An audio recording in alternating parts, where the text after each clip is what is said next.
Pak Ustadz, apa sama berbakti sama orang tua dengan berbakti sama mertua? Kau jumpa istrimu itu umurnya berapa? 25 tahun. Selama 25 tahun tuh ngasih makan dia siapa? Bapak sama emaknya. Sedangkan ayam saja tak dikasih orang. Ayam, ikan lele, tak akan dia kasih. Kenapa dia mau mengasihi anak gadisnya kepada engkau, sedangkan kau tak pula ganteng, PKI, pendek kecil hitam? Kenapa dia mau mengasihi kepada engkau? Emakmu sayang padamu karena kau anaknya. Ayahmu sayang padamu karena kau anaknya. Tapi ini bukan emakmu, bukan ayahmu, tapi mau mengasihkan anak gadisnya padamu. Kira-kira mana yang lebih hebat? Orang tua apa mertua? Mertua. Oleh sebab itu jangan kau beda-bedakan. Sayang kau pada emakmu, sayang pada emak mertuamu. Sayang kau kepada ayahmu karena dia memberikan anak gadisnya yang the best, yang terbaik. Inilah anak gadisku yang paling cantik. Padahal di kampung itu banyak yang lebih cantik. Tentu anak dia dipujinya. Oleh sebab itu maka yang selama ini tak sayang pada mertua, balik dari pengajian ini mudah-mudahan sayang dia pada mertuanya insyaallah. Makanya carilah menantu yang soleh, bukan soman.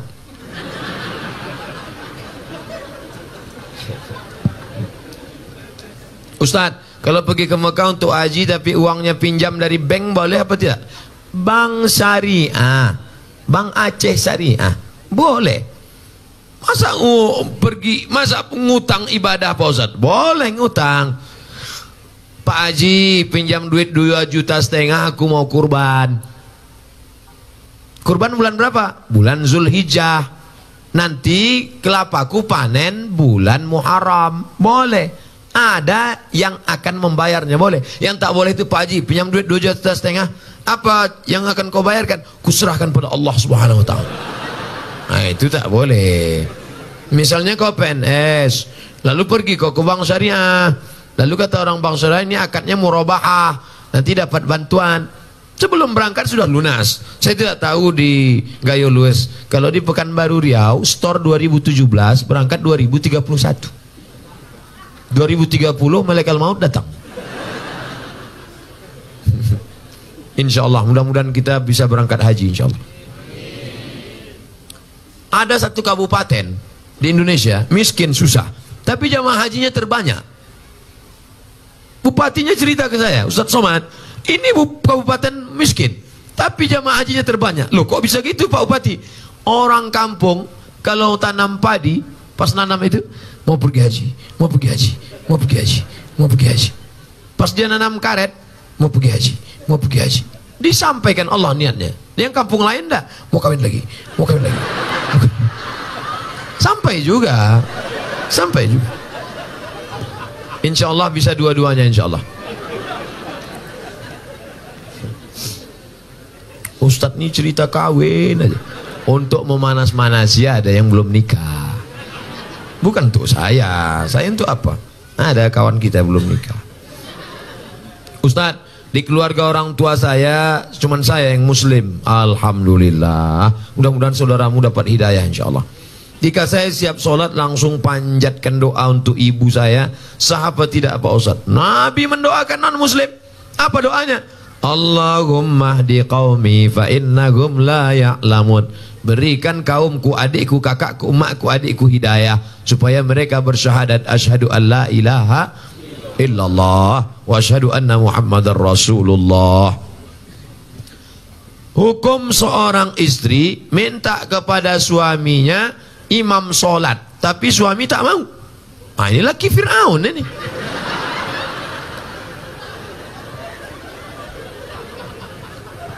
Istri itu tidak meminta, tapi suami yang membangun. Kan suami mengambil air di perciknya ke wajah ibu. Bangun. Nah itu kalau anak udah 3. Kalau waktu masih pengantin baru kemarin, wake up my darling, wake up my honey. Bentang mereka lah sajadah. Usolli sunnatat tahajjud raka'ataini imaman lillahi ta'ala. Allahu akbar. Bismillahirrahmanirrahim. Ar-Rahman 'allamal Qur'an, khalaqal insan, 'allamahul bayan. Mertua di sebelah mendengar suara menantu sholat. Siapa itu, Bu? Menantu kita. Itulah, mereka baru nikah udah tahajud. Kita udah 30 tahun nikah tak ada tahajud. Siapa menantu kita? Itu yang tamat dari pesantren tahfiz Quran dari Gayo Luas itu. Masya Allah, amin ya rabbal alamin. Menantu akan datang. Menantu yang sekarang, buka pintu. Mudah-mudahan suami-suami yang belum sholat, mudah-mudahan selesai pengajian nih sholat dia. Ustadz Somad, dulu kusangka kalau nikah sama dia aku bahagia. Pas dia datang meminang, ayahku bertanya, kau PNS? Golongan 3, Pak. Apa peganganmu? Itu kunci mobil. Punya kau? Punya abangku. Tapi tak lama lagi mau aku beli itu dah. Akhirnya kusangka nikah sama dia bahagia, Pak Ustadz. Ternyata sudah 2 tahun, 3 tahun menikah, tak ada kebahagiaan. Gimana rasanya? Macam tidur sama babi hutan. Walaupun hidup 1000 tahun, kalau tak sembahyang, apa gunanya? Walaupun hidup 1000 tahun, kalau tak sembahyang. Ibu nanti kalau ngayun anak gitu, sepohon kayu daunnya rimbun, serta buahnya, walaupun hidup 1000. Kata laki, kau nyindir aku ya kan? Pokoknya laki tak sembahyang, laki hantu. Makanya sebelum anak itu menikah dites dulu. Ustadz, anak saya ini dokter, orangnya lembut, baik, jilbabnya panjang, sholat nggak tinggal. Saya takut menantu saya tak sholat. Gimana cara ngetesnya Pak Ustadz? Kata jamaah, menantu ibu itu mana orangnya? Ini Pak Ustadz. Ajak dia jumpa di rumah makan jam 12 besok hari Jumat. Calon mantu, ya bisa kita jumpa jam 12 besok hari Jumat.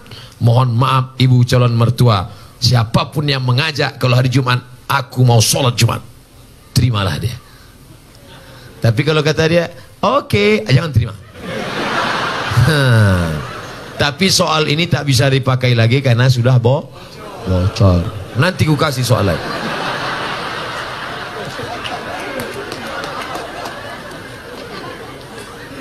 Orang dulu kalau mencari calon menantu, besok Pak, saya mau minang anak Bapak. Besok kau datang ke rumah saya maghrib. Kenapa disuruh maghrib? Karena mau dibawa ke surau, disuruh azan. Allahu Akbar, Allahu Akbar. Mantap azannya. Samsung, HP. Dulu calon menantu dites azan. Setelah lulus azan, bapak tu pun pura-pura batuk. Bapak tak bisa maju jadi imam nih, tadi minum es 3 drum.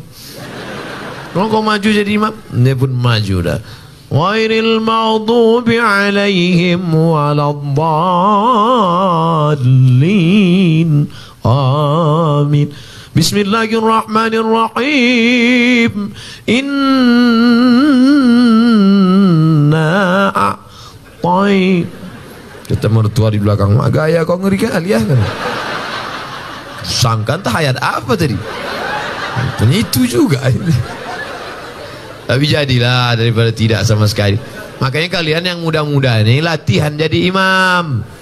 Latihan jadi imam. Kalau latihan jadi imam jangan langsung sholat isya. Jadi imam tuh latihannya zuhur dulu. Zuhur itu modalnya takbir aja. Allahu Akbar.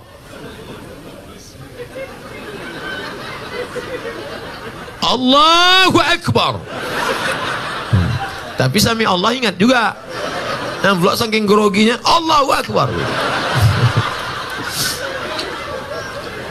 Nanti udah agak-agak kuat mental, udah agak-agak siap ready sudah, baru coba maghrib. Jangan langsung subuh. Subuh memang 2 rakaat, tapi kunut panjang. Maghrib lah mulai coba. Bismillahirrahmanirrahim. Nah, ini sembahyang apa MTQ? Tapi yang paling enak tuh jadi TNI Polri. Kalau kita TNI Polri, calon mertua mana berani nanya kita kan? Datang kita, kau sembahyang apa tidak? Bukakan aja pistol tuh.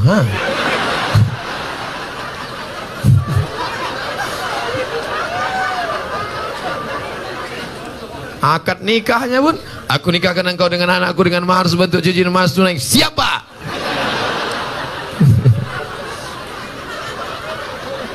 Ustadz Somad yang saya muliakan, ini pertanyaannya bagi saya sangat besar maknanya. Seorang ibu hamil duluan, baru menikah, bagaimana status anak tersebut? Perempuan yang hamil duluan, baik sebulan, 2 bulan, 3 bulan, 4 bulan, 5 bulan, 6 bulan, 7 bulan, dinikahkan, nikahnya sah. Nikahnya sah. Buka nama kitabnya Al-Fiqhul Islami wa Adillatuh. Nama penulisnya Syekh Wahba Az-Zuhaili dari Suriah, Damaskus. Dekan Fakultas Syariah Universitas Damaskus.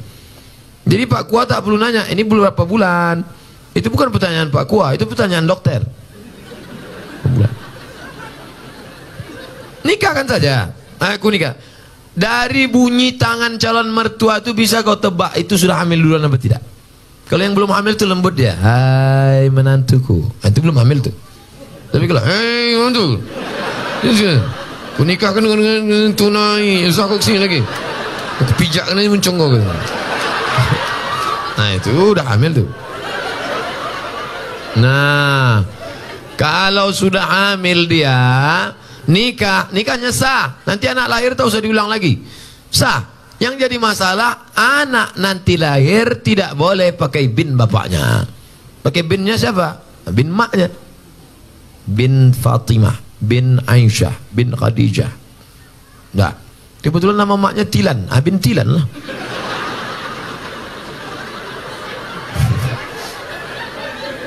Dua, kebetulan anak ini lahir laki-laki. Anak yang dalam kandungan tadi lahir, anaknya laki. Lahir adiknya sudah itu perempuan. Adiknya perempuan. Mati ayahnya. Ustadz janganlah kasar kali mati ayahnya. Adiknya jadi perempuan. Nanti kalau mau menikah, si abang tadi tak bisa jadi wali.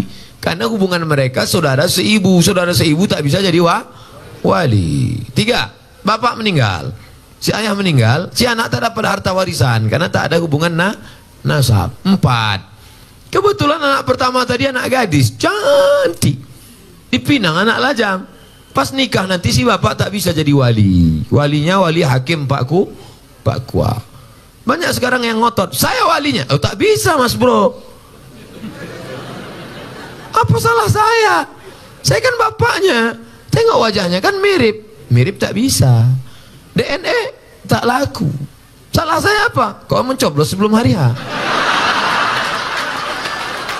Tak bisa. Maka jaga anak gadis kita. Makanya kalau datang anak lajang, besok hari Jumat, habis hari Jumat hari Sabtu, hari Sabtu malam Ahad, anak lajang datang bawa motor. Pak, saya bawa anak gadisnya sebentar ya. Jangan, Ustadz Somad sudah ceramah, aku tak ingin anak ini makan. Sekarang banyak orang tua lebih mau makan di daun daripada makan di pinggan. Sekali tidak, jangan keluar. Melangkah kau dari rumah ini selangkah, tak kuakui kau anak dunia akhirat. Masuk dalam. Sebentar aja pak. Tidak. Nanti kami belikan bapak mie ayam. Abalah.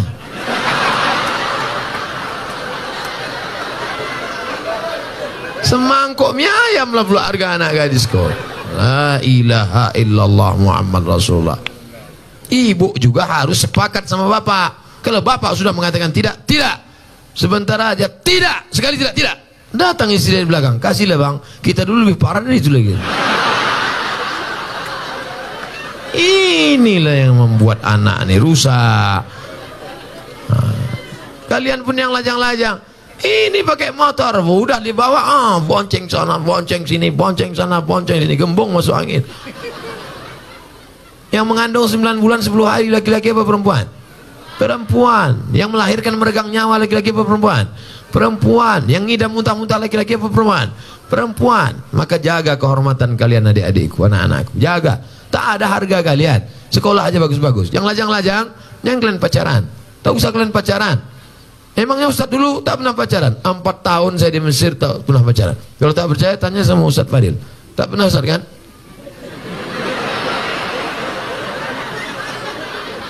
Demi Allah, 4 tahun saya di Mesir, 99, 2000, 2001, 2002 tak pernah pacaran. Kenapa? Tak dapat.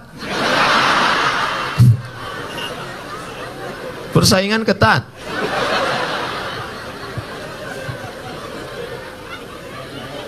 Assalamualaikum. Tapi setelah pulang, selesai saya S1 Mesir, saya lanjutkan S2 Maroko. Habis itu saya pulang 2008 saya pulang, lulus PNS, mengajar, Ustadz. Coba tengok komen-komen. Nih lajang-lajang yang asik pacaran. Kalian serius saja belajar. Sekolah. Saya tak ganteng macam kalian. Hitam, pesek, kurus, kering, hitam. Coba tengok komen-komen di FB, di Instagram. Ustadz, jadikan yang kedua ya. Tak usah kalian takut jodoh-jodoh itu. Apa kalian takut? Apa hukum sogok menyogok dalam Islam? Itulah yang sudah aku jelaskan tadi. Udah. Ar-rashi wal murtashi. La'ana Rasulullah SAW ar-rashi wal murtashi. Yang menyogok masuk neraka, yang disogok masuk neraka. Duit sogok haram, dikasih anak bini makan haram, dimakan masuk darah hitam naik ke otak, jantung kotor, menjadi darah daging masuk neraka jahanam. Dibawa pergi haji Makkah. Labbaik Allahumma labbaik, labbaik la syarika lak labbaik. Apa kata malaikat? La labbaik wala sa'daik. Kau tak dapat haji mabrur karena kau pakai duit sogok. Patutlah balik haji tak ada perubahan. Heran aku dengan Pak Haji ini Pak Ustaz. Dulu sebelum berangkat haji bercelana pendek, balik haji tak bercelana sama sekali. Tak ada perubahan. La ilaha illallah Muhammad Rasulullah. Kalau udah terlanjur gimana Pak Ustaz? Keluarlah dari PNS. Ustaz ngomong aja enak. Kalian tanya aku jawab. Ustaz, saya punya abang yang menyusahkan orang tua. Menyusahkannya berjudi, mencuri orang tua, menggadaikan kereta. Sebagai adik apa yang saya lakukan? Pulang dari sini, musyawarah engkau sama keluarga. Mungkin otak abangmu ini sudah rusak karena narkoba. Karena orang kalau sudah kena narkoba, jangankan sabu-sabu, putau, pil rohypnol, mix kasbek, vodka. Hafal juga Pak Ustaz nih. Jangan pemakai juga nih dulu. Jangankan itu, lem kambing aja rusak. Anak-anak SMP, anak SD kalau udah kena lem kambing rusak. Berapa banyak ibu-ibu masak pagi tak panas-panas nasi, rupanya tabung gas sudah dijual anak untuk beli sabu-sabu. Otak itu sudah rusak. Ini saya yakin ini abang ini udah rusak otaknya. Kenapa? Karena mau dia pula menyusahkan orang tua, berjudi, mencuri orang tua. Nah, jadi kalian kumpul bersama, cari asal muasal sebab musabah. Oh, dia kena narkoba. Orang kena narkoba jangan malu, bawakan ke BNN, Badan Narkotika Nasional. Ustaz, tolong doakan anak kami Pak Ustaz. Doa apa? Doa narkoba. Saya belum pernah dapat doa Allahumma inni na'udzubika min sabu-sabu. Tak ada. Maka serahkan ke BNN. Nomornya Pak Ustaz, catat nomor BNN. Saya selalu dibawa BNN ceramah. Catat ya. Jangan minta ceramah sama BNN. BNN. Rusak pula HP.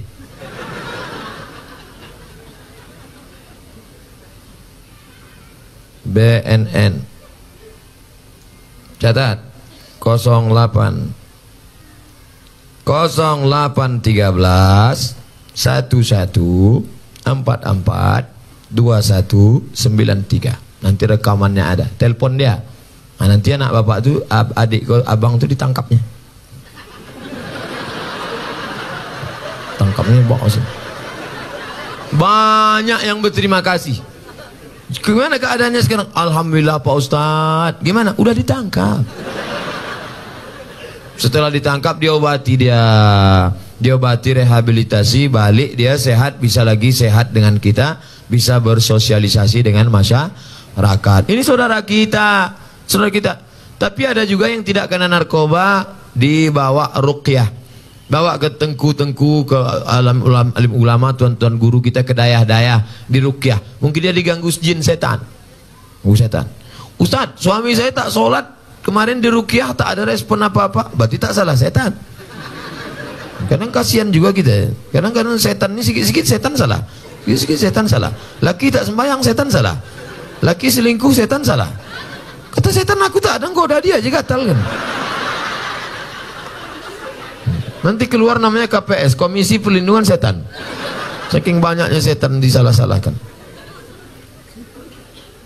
Ada bencong LGBT, waktu dibacakan ruqyah keluar jinnya, habis itu sehat deh. Itu yang meruqyah namanya Ustadz Saifullah, Ketua Arsy, Asosiasi Ruqyah Syariah Indonesia. Ketuanya Ustadz Junaidi. Setiap provinsi ada di ruqyah. Nah, jadi rupanya ada juga jin itu yang bencong. Masuk dia, begitu masuk melambai dia. Ya. Begitu keluar jin itu sehat. Tapi saya tak bisa ruqyah. Jadi ruqyah ini ada ustadz-ustadznya. Kadang kita ini ayatnya hafal, pas kita baca jin itu tak mau keluar. Allahu la ilaha illa huwal hayyul qayyum, la ta'khudhuhu sinatun wa la naum. Hai jin, keluar. Tak mau kata dia. Keluar. Tak mau. Keluar. Masa setan ngusir setan gitu. Rupanya perbuatan kita 11-12 sama dia. Pak Ustadz, saya sering memikirkan sesuatu dan tak khusyuk sholat. Bagaimana itu Pak Ustadz? Kata Syekh Ali Tontawi, menjaga khusyuk sholat itu syaratnya 5. Yang pertama, waktu wudhu jangan bercakap. Hidupkan air, keran air, basuh tangan, hakikatnya keluar dosa dari tangan. Kumur-kumur, keluar dosa dari mulut. Basuh muka, keluar dosa dari kelopak mata. Basuh tangan, keluar dosa dari tangan. Basuh kepala, keluar dosa dari lubang telinga. Basuh kaki, keluar dosa dari kaki. Nah, gitu. Jadi jangan bercakap. Ini sekarang banyak orang sedang berwudu bercakap. Nah, itulah, kan aku bilang kemudian jangan tanam. Ini sawitnya sekarang memang jatuh harganya. Gimana lah, aku bilang lah. Maka tanam karet aja, kau tak peduli juga kan? Nah, ini itulah sekarang. Nah, itu jadi bercampur sama dunia. Makanya waktu berwudu itu jangan cerita dunia. Dah, habis berwudu, dari tempat wudu ke tempat sholat tak boleh tasbih. Tasbih itu menjalin jari jemari, keretak. Tak boleh. Mereka jangan tasbih, tak boleh tasbih. Tasbih, subhanallah. Gimana kabarnya anak Syekh Nur yang katanya hamil? Subhanallah.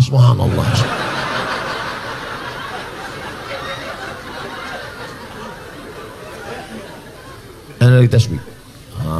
Dah. Yang ketiga, menyambut azan. Allahu Akbar, Allahu Akbar, Allahu Akbar, Allahu Akbar. Hayya 'alas shalah.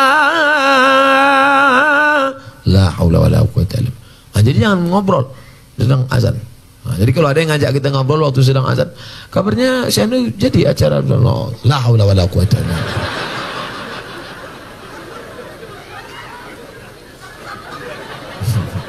Yang keempat, sholat itu membaca, namanya qiraah, bukan merenung, membaca. Maka dibaca, inna sholati wa nusuki wa mahyaya la syarika lahu. Ya khabab, ya. Nabi itu kalau sholat mulutnya bergerak apa tidak? Nabi kalau sholat mulutnya bergerak. Dari mana kau tahu mulut Nabi bergerak? Bittirabih liyati, ku tengok jenggotnya bergoyang. Kenapa jenggotnya bergoyang? Karena dagunya bergoyang. Bismillah. Sekarang banyak orang sholat mulutnya diam ya.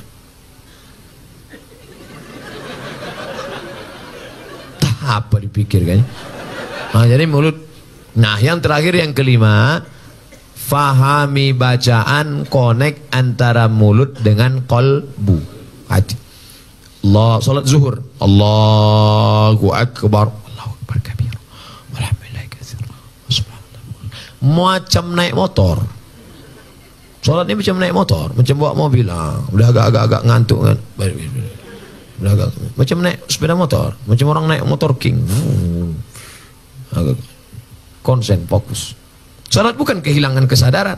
Ada orang bilang, aku kalau sudah sholat itu hilang kesadaranku. Berarti kau dilarikan jin.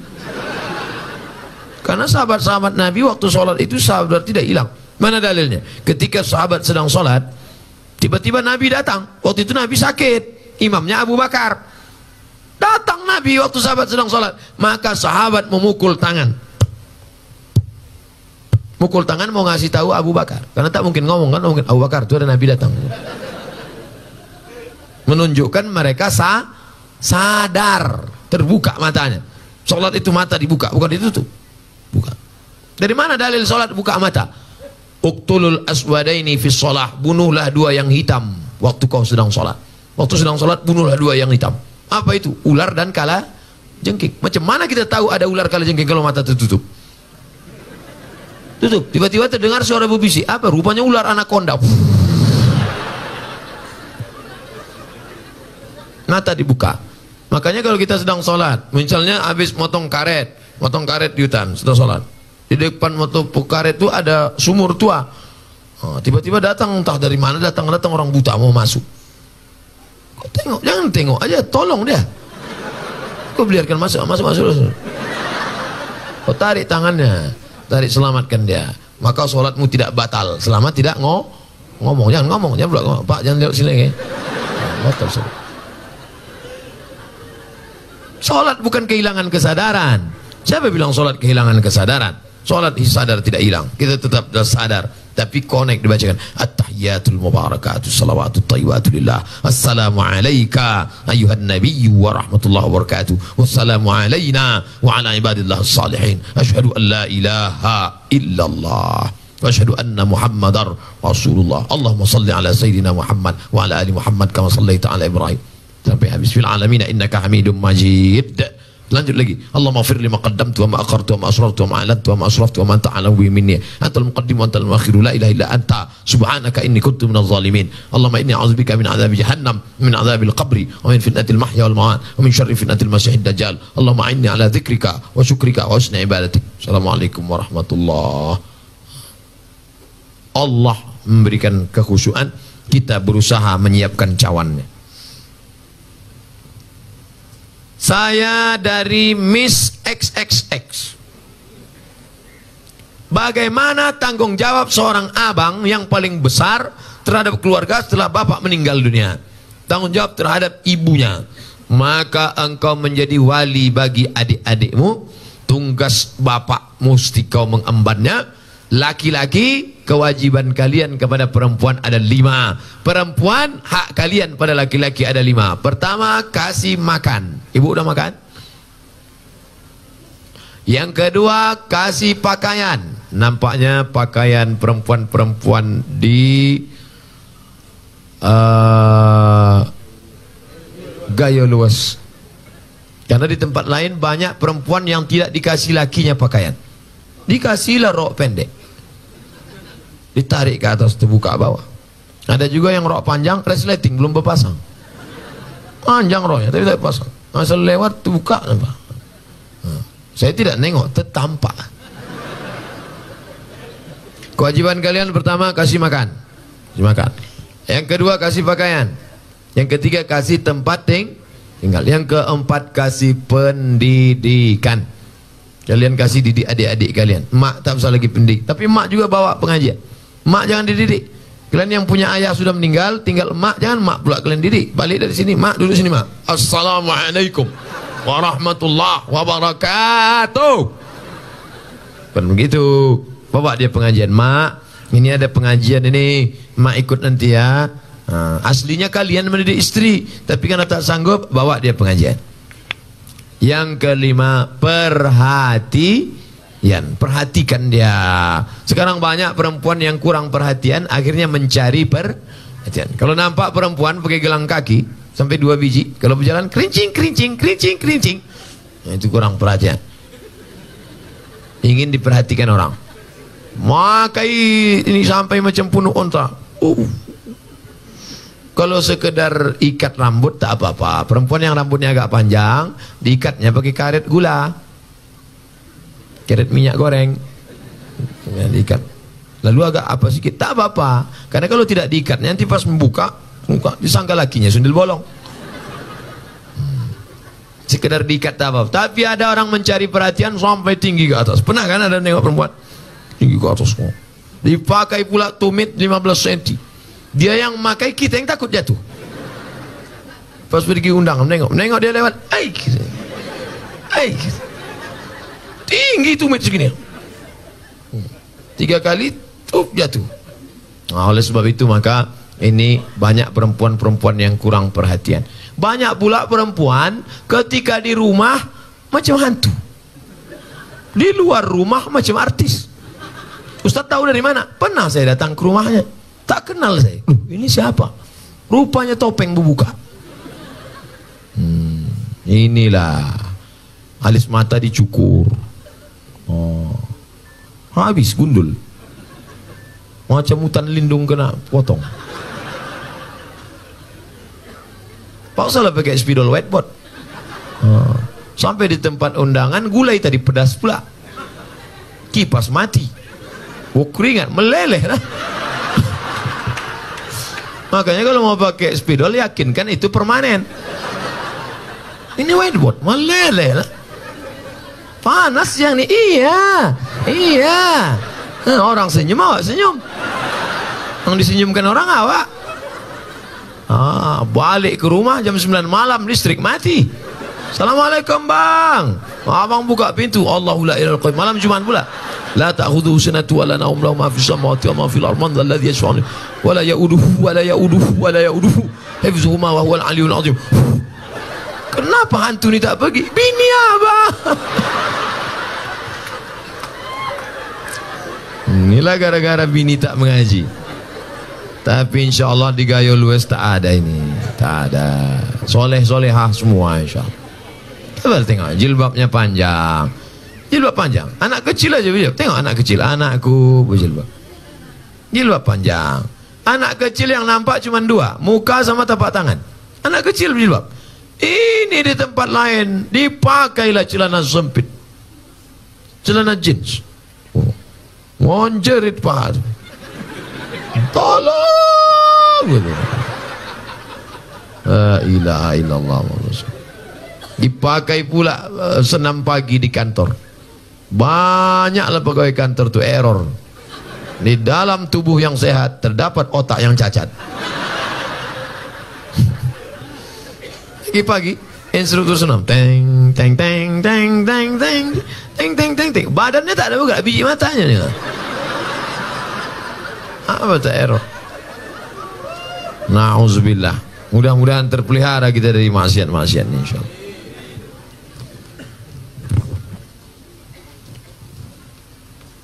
Itulah kaji kita pada malam hari ini. Besok pertemuan yang ketiga. 6 SKS saya selama sini.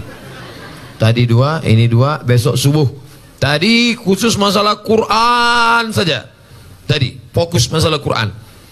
Malam ini mengkaji masalah PNS, tanggung jawab, sogok, ria, riba. Besok subuh kajian kita khusus masalah solat. Solat saja besok kita kaji tentang solat berjamaah. Insyaallah, mudah-mudahan ala hazihi niyah wa kulli niyatin salihah. Al-Fatihah. A'udzubillahi minasyaitonir rajim. Bismillahirrahmanirrahim. Alhamdulillahi rabbil alamin. Arrahmanir rahim. Maliki yaumiddin. Iyyaka na'budu wa iyyaka nasta'in. Ihdinas siratal mustaqim. Siratal ladzina an'amta 'alaihim ghairil maghdubi 'alaihim waladdallin. Amin. Allahumma balligh maqasidana. Ya Allah, sampaikan niat baik kami menjadikan Gayo Luas menjadi program 1000 anak-anak hafiz Quran ya Allah. Allahumma la sahla illa ma ja'altahu sahla wa anta taj'alul hazana idza syi'ta sahla. Tidak ada kemudahan kecuali Engkau menjadikannya mudah, maka mudahkan segala cita-cita kami itu supaya tercapai ya Allah.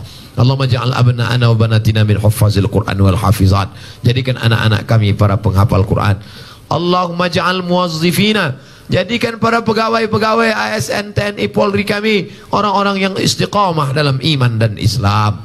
Ya muqallibal qulub, wahai engkau yang membolak-balikkan hati, sabit qulubana, kokohkan hati ASN, kokohkan hati para TNI Polri kami untuk senantiasa menolong agamamu dalam iman dan Islam ya Allah. Allahumma inna, tolong kami ala zikrika, supaya hati kami ini selalu berzikir mengingatmu, wa syukrika, selalu bersyukur kepadamu, wa husna ibadatik, selalu beribadah dengan ibadah yang baik padamu.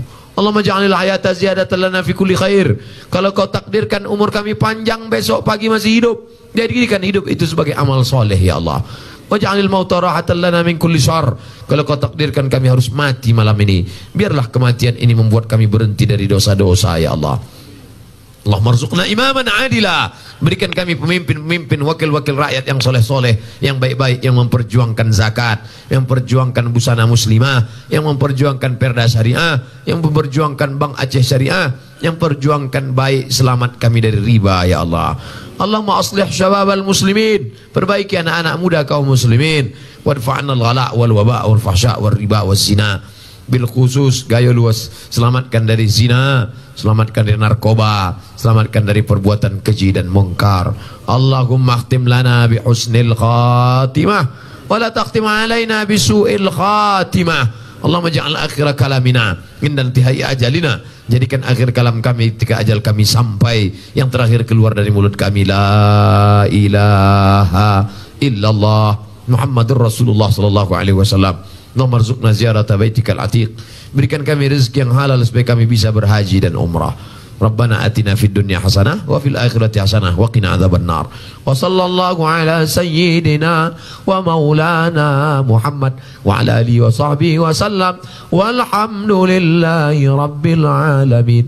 Taqabbalallahu minkum minna wa minkum taqabbal ya karim. Terima kasih segala perhatian, mohon maaf segala kekhilafan dan kesilapan. Pulang dengan tenang, jangan berdesak-desakan, jaga ukhuwah Islamiyah, ambil sampah-sampah, bawa botol-botol, bersihkan segala macam yang menodai kantor kita. Terima kasih segala perhatian, mohon maaf segala kesilapan dan kekhilafan. Jangan lupa besok kita subuh berjamaah. Wassalamualaikum warahmatullahi wabarakatuh.